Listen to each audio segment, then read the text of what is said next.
lórí ayé àwọn ọmọ mi ọlọ́run àánú jẹ́ kí n láyọ̀. pẹ̀lú àlàtọ̀ wọn nínú láì kò nílò pé àṣẹwọ̀n ṣe ara kankan ẹ̀ ń láti ṣe ìrọ̀pọ̀lọpọ̀ ní kíákíá ni.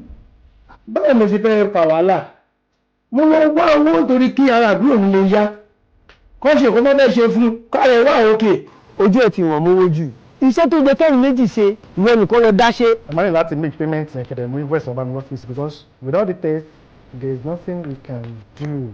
ó ní rádaràda èmi ìwọ sọ pé yìí ṣé mo fẹ́ mú ẹ kó inú òṣì ni ṣé bí ìwọ làbúrò dúró ẹ̀yọ́ ọmọ ọ̀rọ̀ kírun tí bá mú ẹ délé gan máa kọ́kọ́ bí mi pé ṣé ibo ló ti máa tẹ̀sán fún ọ pé mo fẹ́ mú kó inú òṣì ni o pé kí n gbòṣì kó lára ẹ. 16. wo bí ìyára nítorí ayé bá ti di ẹni kó máa dáhùn tí wọ́n dúró sá àná àbí.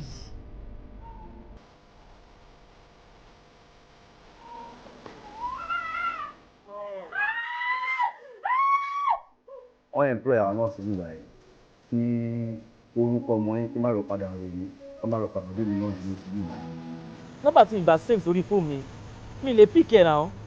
bó jẹ́ wíwá ni o bó jẹ́ wíwá ni o bó jẹ́ jíjí ni o bó jẹ́ ẹ máa fún yín ni o ẹ máa dín dáhùn yín o. This is 220,000 naira payments. bẹ́ẹ̀ni dókítà kò sí bàbá ààrẹ ní bòdì tó kì í fún wa.